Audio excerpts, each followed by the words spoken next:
হঠাৎ করে এক লোকের 100 কোটি টাকা চুরি হয়ে যায়, কিন্তু পুলিশ কিছুতেই সে চোরকে ধরতে পারছে না। আবার ঠিক এরই মধ্যে ব্যাংক থেকে আসা একটা 500 কোটি টাকার গাড়িও অদ্ভুতভাবে চুরি হয়। সবাই বলছে চুরিগুলো হয়তোবা কোনো ভূতে করছে, কারণ পুলিশ কোনো অপরাধীকেই ধরতে পারছে না। কিন্তু চুরিগুলো আসলে কে করছে বন্ধুরা, আর কিভাবে বা করছে, সেটাই জানতে হলে তোমাদের আমার সঙ্গে থাকতে হবে পুরোটা গল্প জুড়ে। তো চলো আর বেশি সময় নষ্ট না করে দেখে আসি 100 ক্রোড়স মুভির গল্প। তো গল্পের শুরুতেই আমরা দেখতে পাই রিজার্ভ ব্যাংক অফ ইন্ডিয়া থেকে একটা গাড়িতে করে টাকা ট্রান্সফার করা হচ্ছিল, কিন্তু হঠাৎ করে মাঝ রাস্তায় টাকাগুলো চুরি হয়ে যায়। কিন্তু যে টাকাটা চুরি হয়েছিল সেটা কোনো ছোট অ্যামাউন্ট ছিল না, গাড়িতে ছিল প্রায় 500 কোটি টাকা। এমনকি টাকা চুরি হয়ে যাওয়ার পর থেকে পুলিশ চোরদেরকে কিছুতেই খুঁজে পাচ্ছিল না। কেউ কেউ তো বলছিল টাকাগুলো হয়তোবা ভূতে চুরি করে নিয়ে গিয়েছে, কিন্তু আসলেই 500 কোটি টাকা কে চুরি করেছে এই ঘটনা জানতে হলে আমাদেরকে যেতে হবে 40 দিন পেছনে। ঠিক 40 দিন আগে হঠাৎ করে এক সকালে একটা প্রস্টিটিউট মেয়ে থানায় আসে। সে থানায় এসে বলে যে গতকাল রাতে আমার কাছে একজন লোক এসেছিল, আর পুরো রাত থাকার পর সকালে যাওয়ার আগে লোকটা উঠে আমার কাছ থেকে টাকা নিয়ে চলে গিয়েছে, তাই আমি ওই লোকটার বিরুদ্ধে কেস করতে এসেছি। এটা শুনে একজন পুলিশ বলে ওঠে যে কি দিনকাল চলে আসলো, এমন এমন কেসও আমাদেরকে নিতে হচ্ছে। এখন কি আমাদের লাস্টে চোর ডাকাত বাদ দিয়ে এই লোককে খুঁজে বের করতে হবে নাকি? পুলিশ তখন ওই লোকটার নাম জিজ্ঞাসা করে, কিন্তু মেয়েটা বলে যে স্যার আমার তো নাম মনে নাই, কিন্তু তার চেহারা খান আমার মনে আছে। আপনার একজন স্কেচ আর্টিস্ট ডাক দিলে আমি তার চেহারার বর্ণনা দিতে পারবো। এটা বলে এসে ওই লোকটা চেহারার বর্ণনা দিতে শুরু করে। ঠিক তখনই থানায় এসে চেতন ঢোকে, আর চেতনকে দেখে তো মেয়েটা চিৎকার করে বলে ওঠে, এই যে তো সেই লোকটা যে আমার সাথে কালকে এমন কাজ করছে। আর তখন আশেপাশে থাকা সবাই তো চেতনের দিকে হা করে তাকিয়ে থাকে। আসলে চেতন নিজে পুলিশ অফিসার হওয়ার কারণে বাকিরা তাকে কেউ কিছুই বলতে পারছিল না। কিন্তু চেতন তখন বলতে থাকে যে আমার দাদা বলেছিল পরিশ্রম করলে সেটার ফল আমি অবশ্যই পাবো, তাই আমি সারা রাত পরিশ্রম করার পর সকালে আমার পাওনা ফল নিয়েই ফিরে এসেছি। আর এই হলো আমাদের গল্পের মেইন চরিত্র চেতন। তো এবার তার বন্ধুদের সঙ্গে তোমাদের একটু পরিচয় করিয়ে দেওয়া যায়। স্ক্রিনে এখন যাকে দেখতে পাচ্ছ তার নাম হলো রাহুল, আর সে পেশায় একজন মেকানিক হলো রাহুলের একজন গার্লফ্রেন্ড আছে যার নাম গায়ত্রী, আর গায়ত্রী রাহুলকে অনেক ভালোবাসতো। আজকে গায়ত্রীর জন্মদিন। গায়ত্রী সব সময় চায় যে রাহুল যেন তাকে বিয়ে করে, কিন্তু রাহুল বারবার বাহানা করে তাদের বিয়েটাকে পিছিয়ে দিচ্ছে, কারণ আসলে রাহুল লায়লা নামের অন্য একটা মেয়েকে পছন্দ করে, যে কিনা আবার তার গ্যারেজের সামনে বাড়িতে থাকে। এরপর আমরা লায়লাকে দেখতে পাই। লায়লা আসলে বেশ সুন্দরী, আর সেই সঙ্গে অনেক চালাক একটা মেয়ে। আসলে সে যে বাড়িতে থাকে সেটা তার নিজের বাড়ি ছিল না। লায়লা এখানে একজন সুগার ড্যাডি, অর্থাৎ তার থেকে বয়সে অনেক বড় একজন লোকের সঙ্গেই থাকে, আর তার বয়ফ্রেন্ডের নাম হলো সুন্দরলাল। এই সুন্দরলালের আবার অনেক টাকা, আর সেই টাকাগুলোকে সে নিজের ইচ্ছা মতো খরচ করতে পছন্দ করত। এরপর একদিন আমরা দেখতে পাই সুন্দরলালের জন্মদিন ছিল, আর তার ম্যানেজার ভাসু একটা পার্টির আয়োজন করেছে, যেখানে এসআই চেতন এবং রাহুলও এসেছিল, কারণ তারা দুইজন সুন্দরলালের বন্ধু ছিল। আর বেশ কিছুক্ষণ ধরে সেখানে পার্টিও চলে। এমন সময় পার্টি শেষ হয়ে গেলে সবাই যার যার বাড়িতে ফিরে যায়। ম্যানেজার ভাসুও তার নিজের বাড়িতে ফিরে এসে যখন খেতে বসে, ঠিক তখনই তার কাছে আবার একটা ফোন আসে, আর ওই ফোন কলে সে জানতে পারে যে আজ রাতে সুন্দরলালের বাড়িতে পুলিশের রেড পড়তে পারে। বাসু তোর সঙ্গে সঙ্গে সুন্দরলালকে ফোন করে আর স্কুটিটা নিয়ে তার বাড়ির দিকে রওনা দেয়। অন্যদিকে সুন্দরলাল তো এতক্ষণ তার জন্মদিনের পার্টি এনজয় করছিল, কিন্তু হঠাৎ করেই ভয়ে তার অবস্থা খারাপ হয়ে যায়। লাল দ্রুত তার রুমের অল ভেঙে লুকিয়ে রাখা 100 কোটি টাকা বস্তায় ভরে ফেলে, আর টাকাগুলো নিয়ে সে শহরের বাইরে রেখে আসার জন্য বেরিয়ে পড়ে। কিন্তু কিছু দূর আসতেই সে দেখতে পায় যে রাস্তায় পুলিশের চেকিং বসেছে, আর সেখানে চেকিং এর দায়িত্ব ছিল এসআই চেতন। লাল খুব ভালো করেই জানতো যদি অন্য পুলিশের হাতে সে ধরা পড়ে তাহলে হয়তো কিছু টাকা খেয়ে তাকে ছেড়ে দেবে, কিন্তু যদি চেতনের হাতে ধরা পড়ে তাহলে তার সব টাকা সেই নিয়ে নেবে। তাই লাল সামনে গিয়ে আবারও বাড়ির দিকে ফিরে আসে, আর বাড়িতে এসে সোজা ছাদে চলে যায়। সেখান থেকে টাকার বস্তাগুলো বাড়ির পেছনের জঙ্গলে ফেলে দেয়। ওপর থেকে নিচে বস্তাগুলোকে পরিষ্কার দেখা যাচ্ছিল। আর তখনই কিছুক্ষণের মধ্যে তার বাড়িতে পুলিশ চলে আসে। পুলিশ তো সারা বাড়িতে তন্ন তন্ন করে খুঁজেও কোনো টাকার সন্ধানই পায় না। এমনকি তার ছাদে এসে লালের ফেলানো টাকার বস্তাগুলোর দিকে লাইট মারে, কিন্তু সেখানে কিছু না দেখতে পেয়ে তারা চলে যায়। কিন্তু পুলিশ চলে যাওয়ার পর লালের অনেক সন্দেহ হয়, কারণ সে যেখানে টাকার বস্তাটা ফেলেছিল সেখানে পুলিশ কিছুই দেখতে পেল না কেন। তাই সে দ্রুত নিচের দিকে লাইট মারে, কিন্তু দেখা যায় যে সেখানে আর তার টাকার বস্তাটা নেই। আর এটা দেখে তো বেচারা লাল সেখানে হার্ট অ্যাটাক করেই মারা যায়। আর তার ম্যানেজার ভাসু ওপরে এসে লালের ডেড বডির সঙ্গে লাইলাকে দেখে সন্দেহ করতে শুরু করে। আর সে ভাবছিল যে টাকার লোভে হয়তো বা লাইলা সুন্দরলালকে মেরে ফেললো না তো, তাই সে পুলিশকে ফোন করে। আর এসআই চেতন সেখানে সঙ্গে সঙ্গে চলে আসে। চেতন এসে ভাসুকে বলে যে, দেখো, তুমি যদি 100 কোটি টাকা চুরি করে থাকো তাহলে আমাকে সরাসরি বলে দাও, তুমি আর আমি 50-50 ভাগ করে নেব, তোমাকে জেলও খাটতে হবে না। কিন্তু ভাসু তখন বলে যে, আমি যদি 100 কোটি টাকা চুরি করতাম তাহলে তোমাকে কেন ডাকতাম এখানে। কিন্তু এখানে চেতন আসার আগেই লাইলা এখান থেকে পালিয়েছে। তাই ভাসুকে লাশের সঙ্গে চেতন একা এখানে দেখার পর তার উপরই সন্দেহ করে। এদিকে আমরা লাইলাকে দেখতে পাই, সে অনেক ভয় তার বান্ধবীর বাড়িতেই চলে এসেছে। আর এখানে সে লাইলা তাদেরকে সবকিছুই খুলে বলে। আসলে লাইলা আগে থেকেই ওই 100 কোটি টাকা যে সুন্দরলাল বাড়িতে লুকিয়ে রেখেছিল সেই ব্যাপারে জানতো। আর সে সুযোগও খুঁজছিল কখন সে লালকে ফাঁকি দিয়ে টাকাগুলো চুরি করতে পারবে। কিন্তু এই চুরিটা যে আসলে কে করেছে এটা কিন্তু আমরা একটু পরেই জানতে পারবো। আসলে লালের বাড়িতে যে পুলিশ রেড করানো হয়েছিল সেটা ছিল পুরোপুরি নকল, অর্থাৎ শুধুমাত্র তার টাকাগুলোকে ভাগানোর জন্যই কেউ আগে আগে এই প্ল্যানটা করেছিল। তো পরের দিন চেতন লালের ছেলেকে পুলিশ স্টেশনে নিয়ে এসে 100 কোটি টাকার ব্যাপারে জিজ্ঞাসাবাদ করা হয়। আর সেখানে ওই এরিয়ার ডিএসপিও ছিল। যখন তার কানে 100 কোটি টাকার কথাটা যায়, সে চেতনকে ডেকে বলে যে দ্রুত 100 কোটি টাকা খুঁজে বের করো, তার মধ্য থেকে অর্ধেক আমার বাড়িতে পৌঁছে দিয়ে। চেতন এটা দেখে খুব ভালো করে বুঝতে পারে যে তার থেকে আরো বড় বড় রাঘব বোয়াল ডিপার্টমেন্টে অনেক আগে থেকেই বসে আছে। এদিকে অনেক চেষ্টা করেও কোনো কুল কিনারা না পেয়ে লায়লা, চেতন আর ভাসু তিনজনে নিজের নিজের মতো করে টাকা খুঁজতে শুরু করে। আর এখানে তাদের তিনজনের সবার প্রথমে রাহুলের উপরই সন্দেহ হয়, কারণ ওই দিন বার্থডে পার্টিতে রাহুলও ছিল। আর সব থেকে বেশি টাকার প্রয়োজন তো রাহুলের, কারণ সে একজন সামান্য মেকানিক ছিল। তো লায়লা রাহুলের সঙ্গে দেখা করতে আসে আর তাকে জিজ্ঞাসা করে যে, যেদিন তুমি পার্টিতে এসেছিলে সেদিন কি অপরিচিত কাউকে তুমি বাড়ির আশেপাশে ঘোরাঘুরি করতে দেখেছিলে? রাহুল বলে যে, কই না তো, আমি তো এমন কাউকে দেখিনি। আর কিছুক্ষণ পর সেখানে ভাসু রাহুলের সঙ্গে দেখা করতে আসে, আর সেও তাকে সেম প্রশ্নটাই করে। আর এইসব কিছু দেখে রাহুলের সাথে থাকা তার বন্ধুর সন্দেহ হতে শুরু করে যে কেন সবাই রাহুলকেই বারবার একই প্রশ্ন করছে। আর এই বিষয়টা রাহুলের বন্ধু তাকে বলে, কিন্তু রাহুল এতে অতটা মনোযোগ দেয় না, কারণ তারা দুইজন কেউই 100 কোটি টাকার ব্যাপারে কিছুই জানতো না। তো পরের দিন চেতন রাহুলের গ্যারেজে আসে, আর সে আবারও রাহুলের কাছে ওই দিন কি হয়েছিল সেই ব্যাপারে জানতে চায়। চেতন যখন রাহুলের সঙ্গে কথা বলছিল, ঠিক তখনই আবার রাহুলের বন্ধু বাইরে থাকা পুলিশ কনস্টেবলের কাছ থেকে জানতে পারে যে আসল ঘটনাটা কি। আর বারবার সবাই তাকে একই রকম কথা কেন জিজ্ঞাসা করছে।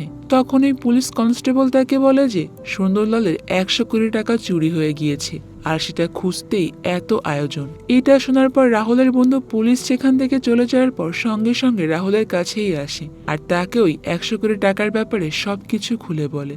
কিন্তু সব শুনেও রাহুল তেমন একটা আগ্রহ দেখায় না। তো ওই দিন রাতে গায়ত্রী তার মা বাবাকে নিয়ে রাহুলের গ্যারেজে আসে তাকে দেখানোর জন্য, কিন্তু রাহুল একজন সামান্য মেকানিক জেনে গায়ত্রীর মা বাবা তাকে অনেক অপমান করে আর বলে যে সামান্য মেকানিক হয়ে তুমি আমার মেয়েকে কিভাবে খুশি রাখবে। গায়ত্রীর বাবার কথায় রাহুল খুবই কষ্ট পায়, আর সে বলে যে ঠিক আছে, আমি আপনাকে টাকা ইনকাম করেই দেখাবো। এর পরের দিন আবার দেখা যায় যে ভাসু লায়লাকে খুঁজে পায়। আসলে ওই দিনের ঘটনার পর থেকে লায়লা সবার চোখের আড়ালেই লুকিয়ে থাকছিল। ভাসু লায়লার কাছে এসে বসে আর তাকে বলে যে সত্যি করে বলো, তোমার কাছে 100 কোটি টাকা আছে তাই না?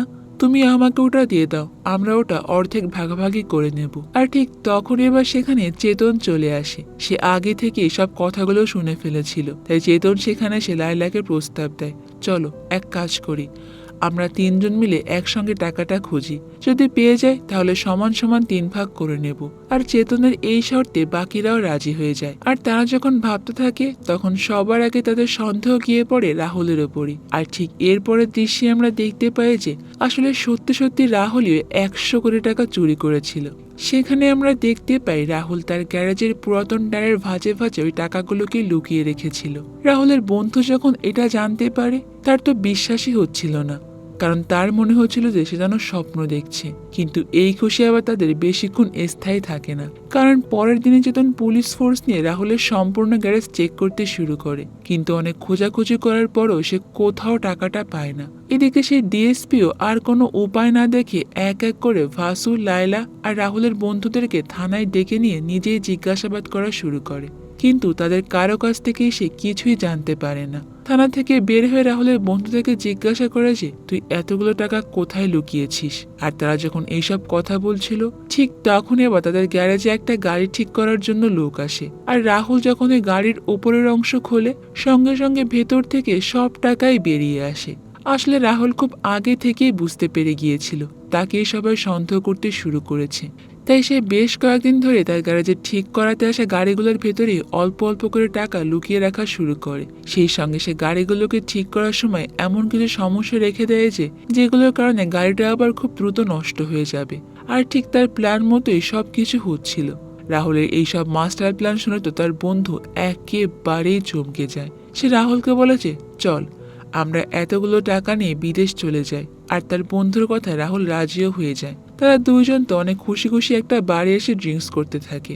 আর ওই পুরো রাতটা তারা সেখানেই মদ খেয়ে কাটিয়ে দেয়, এমনকি ওই বাড়িই ঘুমিয়ে পড়ে। সকালে যখন তাদের জ্ঞান ফিরে আর ওয়েটার যখন বিল নিতে আসে রাহুল তাকে কয়েকটা 500 টাকার নোট দেয়। আর তখন ওয়েটার তাদের দিকে তাকিয়ে বলেছে মনে হচ্ছে তোমাদের নেশা এখনো কাটেনি। গতকাল রাত থেকে সরকার 500 আর 1000 টাকার নোট বাতিল করে দিয়েছে, এইগুলো এখন আর কোনো কাজেই আসবে না।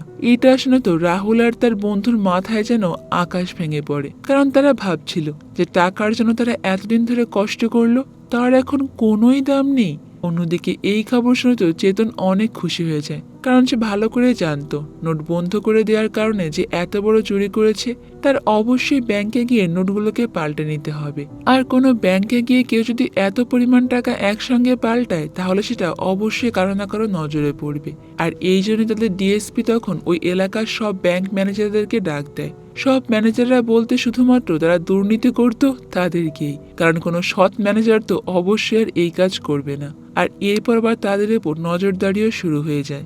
এদিকে রাহুল তার বন্ধুদেরকে নিয়ে তাদের পাশের একটা ব্যাংকে আসে। আর সেখানে সে ব্যাংক ম্যানেজারকে বলে যে আমাদের 1 লাখ টাকা নোট পাল্টে দিতে হবে। ম্যানেজার এটা শুনে তাদেরকে জিজ্ঞাসা করে যে তোমরা কি কাজ করো। তখন রাহুল বলে যে আমরা একটা গাড়ির মেকানিক। এটা শুনে এই ম্যানেজার সঙ্গে সঙ্গে পুলিশ স্টেশনে ফোন দিয়ে দেয় আর পুলিশকে জানায় যে 2 জন মেকানিক 1 লাখ টাকা পাল্টাতে এসেছে। কিন্তু পুলিশের নাম শুনতেই তো রাহুল আর তার বন্ধু দ্রুত সেখান থেকে পালিয়ে যায়। আর বাইরে গিয়ে রাহুল তার বন্ধুকে বলেছে মাত্র 1 লাখ টাকার জন্য যদি পুলিশকে ইনফর্ম করতে হয় তাহলে 100 কোটি টাকা আমরা কখনোই পাল্টাতে পারবো না। আর তাই তারা দুজন মিলে সিদ্ধান্ত নেয় যে তারা সব টাকা আগুনেই পুড়িয়ে ফেলবে, যাতে করে অন্তত তারা এই সমস্যা থেকে রক্ষা পায়। এরপর তারা জঙ্গলের মধ্যে বসে একটা জায়গায় সব নোটগুলোকে রেখে আগুন জ্বালিয়ে দেয়। আর এখানেই ঘটে মহা বিপদ। এতগুলো টাকায় একসঙ্গে আগুন ধরে যাওয়ার কারণে অনেকগুলো টাকা তো অর্ধেক পুড়ে গিয়ে বাতাসের চারিদিকে ছড়িয়ে ছিটিয়ে যায়। আর এই অর্ধেক পোড়া টাকাগুলো যে কেউ দেখলেই বুঝতে পারবে যে এখানে টাকা পোড়ানো হয়েছিল। তাই পরের দিন সকাল হতে না হতেই এই নিউজটা চারিদিকে ছড়িয়ে পড়ে। আর মিডিয়া এই ব্যাপারে পুলিশের কাছে জিজ্ঞাসাবাদ করতে চলে আসে। এরই মধ্যে আবার ডিএসপি রাগিনী নামের একটা ব্যাংক ম্যানেজারের কথা জানতে পারে। রাগিনী বেশ কয়েকদিন ধরে অনেক কালো টাকাকে সাদা টাকায় পাল্টে দিচ্ছিল, আর এরই মধ্যে কিছু পার্সেন্টেজ সে নিজের জন্য রেখে দিত। এগুলো জানতে পেরে তো রাগিনীর ওপর ডিএসপির অনেক সন্দেহ হয়। ঠিক তখনই আবার রাগিনীর ফোনে দেবা নামের একজনের ফোন আসে। আর দেবা রাগিনীকে অনেকগুলো ব্ল্যাক মানিকে হোয়াইট মানিতে পাল্টে দিতে বলে, কিন্তু পুলিশ নজরদারির কারণে রাগিনী রাজি হচ্ছিল না। তখন দেবা নামের ওই লোকটা বলে যে তুমি চাইলে এই টাকা থেকে অর্ধেক টাকা নিজের নামে রেখে দিতে পারো। আর এটা শুনে তো রাগিনীর বয়ফ্রেন্ডের অনেক লোভ হয়ে যায়, তাই সে রাগিনীকে দেবার প্রস্তাবটা মেনে নিতে বলে। রাগিনীও এই প্রস্তাবে রাজি হয়ে যায়। ওই দিন রাতেই আবার FBI 500 কোটি টাকা গাড়িতে করে ট্রান্সফার করছিল। আর এই টাকাগুলো যে ব্যাংকে আসার কথা ছিল, ওই ব্যাংকের ম্যানেজারই ছিল আসলে রাগিনী। কিন্তু আসার আগে মাঝপথে টাকাগুলো কিভাবে গায়েব হয়ে গিয়েছে সেটা আর কেউ বলতে পারে না। আর তখনই সেখানে পুলিশ এবং ডিএসপিও চলে আসে। আর রাগিনীকে একটু আদর যত্ন করতে রাগিনী স্বীকার করে দেয় যে সে নিজে ওই টাকাগুলোকে সরিয়েছে, কারণ তার সাথে দেবা নামের একজন বড় বিজনেসম্যানের ডিল হয়েছিল যে তার কালো টাকাগুলোকে সাদা করে দিতে পারবে কিনা। রাগিনীর কথাগুলো শুনে পুলিশ তখন দেবার ব্যাপারে খোঁজ নিতে শুরু করে। আর কিছুক্ষণের মধ্যে জানা যায় যে দেবা 5 বছর আগেই মারা গিয়েছে। আর রাগিনীও তখন ভালো করে বুঝতে পারে যে নিশ্চয়ই কেউ তাকে বোকা বানিয়ে টাকাগুলোকে নিয়ে গিয়েছে। আর অন্যদিকে তখন আমরা দেখতে পাই যে এক সন্ধ্যায় লায়লা, ভাসু আর চেতনের কাছে বিশাল বিশাল কার্টুনে কিছু পার্সেল আসে। আর এই পার্সেল খুলতেই তার ভেতর থেকে অনেক টাকা বের হয়ে আসে।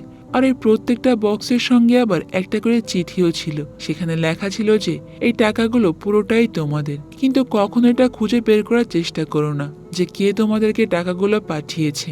আসলে এখান থেকে আমরা জানতে পারি যে এই টাকাগুলো আসলে রাহুলই সবার কাছে পাঠিয়েছে। আর এরপরই আমাদেরকে দেখানো হয় যে আসলে সেদিন রাহুলের পুরো 100 কোটি টাকা জ্বালিয়ে দেয়নি, বরং সেখান থেকে কিছু টাকা সে নিজের জন্য আলাদা করেই রেখে দিয়েছিল। তারপর সে দেবার পরিচয় নিয়ে রাগিনীর সঙ্গে ডিল করে। সে রাগিনীকে বলে যে তুমি আমাকে টাকাটা পাঠিয়ে দাও, আমি তোমাকে ব্ল্যাক মানি পাঠিয়ে দিচ্ছি। আর যখন এই টাকায় ভর্তি কন্টেইনার নিয়ে গাড়িটা ব্যাংকের দিকে যাচ্ছিল, সেই পথে রাহুল একটা নকল কনস্ট্রাকশনের কাজ বসিয়ে দেয়। যখন ওই টাকায় ভর্তি ট্রাকটা তাদের সামনে এসে থামে, রাহুল ওই ট্রাকের উপরে থাকা টাকার কন্টেইনারটা খুলে অন্য একটা খালি কন্টেইনারের সঙ্গে পাল্টে দেয়। কিন্তু এমন কাজ তো রাহুল রাগিনীর সঙ্গে না করলেও পারতো। তাহলে বন্ধুরা, সে এমনটা কেন করলো? আসলে যদি রাহুল নিজে এই চুরিটা করতো তাহলে পুলিশ কখনো না কখনো তাকে ধরেই ফেলতো। কিন্তু এখানে সে রাগিনীর মাধ্যমে দেবার নাম ঢুকিয়ে দিয়েছে। আর এতে করে পুলিশ ভাববে যে দেবা হয়তোবা এখনো বেঁচে আছে, অথবা তারই কোনো লোক এই কাজটা করেছে। আর এভাবেই তারা তখন রাহুল পর্যন্ত আর পৌঁছাতে পারবে না। আর সুন্দরলালের টাকার ব্যাপারে বলতে গেলে আসলে রাহুলের টার্গেট প্রথম থেকে সুন্দরলালের ওই বিল্ডিং এ থাকা টাকার উপরেই ছিল। কিন্তু সবার সামনে সে সবসময় লায়লার কথাগুলো বলতো যাতে করে কেউ তাকে সন্দেহ না করে। আর সেই দিন যে সুন্দরলালের বাড়িতে পুলিশ রেড করেছিল ওটাও রাহুলের প্ল্যান ছিল। আর রাহুল আগে থেকেই দেখতে পেরেছিল সুন্দরলাল এই টাকার বস্তাগুলোকে কোথায় রেখেছে, তাই সুযোগ বুঝে এসে ওই দিন বস্তাগুলোকে সরিয়ে ফেলেছিল। আর এইভাবে সে সামান্য একটা গ্যারেজে থেকে শত শত কোটি টাকার মালিক হয়ে যায়। আর আমাদের গল্পটাও আজকে এখানে শেষ হয়ে যায়। তো বন্ধুরা, আজকের এই গল্পটা তোমাদের কাছে কেমন লেগেছে? আমার কাছে কিন্তু রাহুলের বুদ্ধি দুর্দান্ত লেগেছে। সে আসলেই একটা মাস্টার মাইন্ড। তো আজ এই পর্যন্তই থাক। দেখা হবে অন্য কোনো সুন্দর মুভির গল্প নিয়ে ভিন্ন কোনো সময়। ততক্ষণ পর্যন্ত তোমরা সবাই অনেক বেশি ভালো থাকবে এবং নিরাপদে থাকবে।